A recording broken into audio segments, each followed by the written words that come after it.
Alright, hopefully you guys have had time to watch the previous recipe, which was the fried dry, what are we doing, sardines, not sardines, well yeah, you can use sardines too, we use herrings, grandma's, little something something, so another one from her back pocket. This time, we're going to use those same fried dry fish. Now, if you have any leftover fish, it will work. We're doing fish choka. This time, we're sticking true to our Caribbean roots, and we vibes it up in the kitchen. All right?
Hope you guys enjoyed a little recap we did there. For those of you who saw the first video, you would know where we're at right now. So we have the fried fish here, so all we need to do now is to take them apart. So I'm going to take the head off, and all you want is all that nice meat. Now if you want to take off the skin, you can certainly do that, which I am doing presently.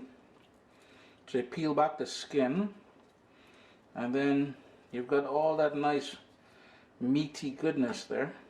So the very bottom will have these tiny bones. If you can, I don't know if you guys can see it on the camera there. We don't want to include those. So I'm just going to go ahead. Yeah, it will take a bit of work. And now traditionally when my grandma would make this, she would pound it. I'm not going to pound it. I'm going to flake it.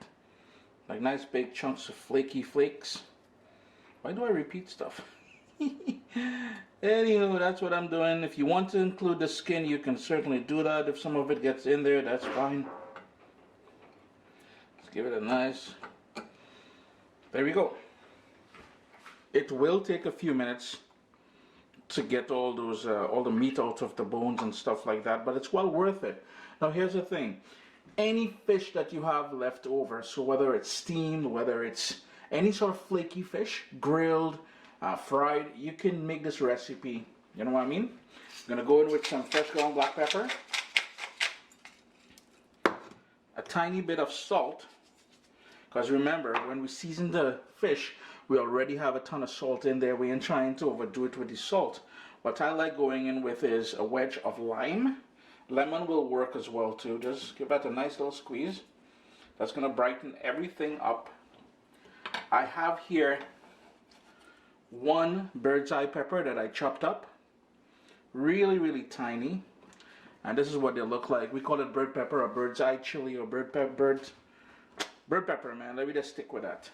I have here one Roma tomato that I diced up. Now if you wanted to seed it, you can certainly remove the seeds.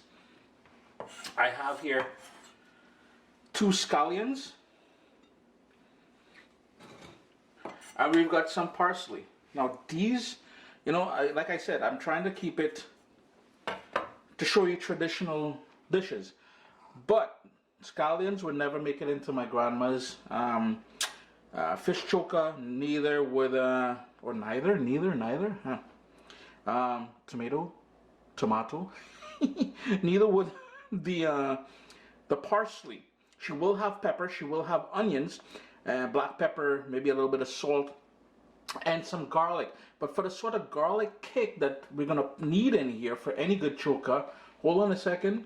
So there's that pepper oil. I'm sure you guys would have seen that video by now.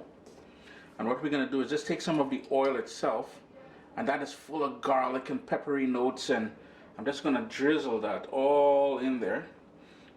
Just a little bit more, just to keep the greedy people away, because once they, it's the easiest way to keep people from eating your food. hit it with a lot of pepper in there. The backside of them will never touch it.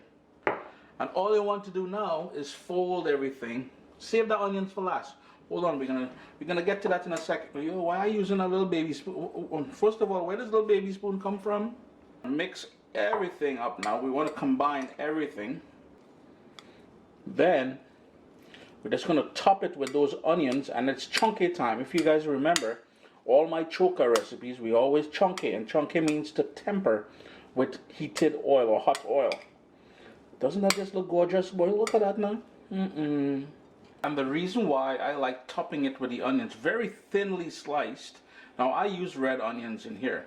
You can use whatever onion you have available to you.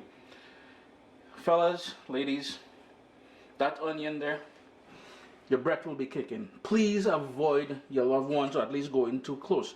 Back to my original comment. The reason why I like doing it like this before I put the hot oil on top of it is because I find that the hot oil will sort of take on the flavor of the onion while killing some of the pungency of the onion. So I'm just waiting for my oil to heat up. You're gonna pour it on there and then give everything a good mix, and your choka is done. Here's the thing, what do you eat this with? First, right off the bat, a great snack with crackers. You can make sandwiches with it. It can be a side dish to your dal and rice, to your roti, to your bread, to your provision, whatever it is you want to eat. It's a fish dish, man. Don't discriminate, just use it.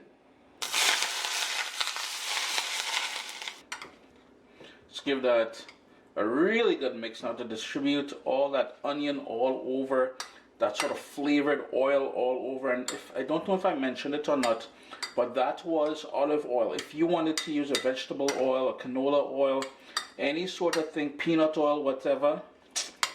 All right, friends, I'm just gonna go tuck in now. I have some ripe avocado there, and I've got some crackers, and that will be my dinner tonight. Always a pleasure having you guys. Time for the Zoom. Always a pleasure having you guys here in the kitchen with me. Grandma would be proud.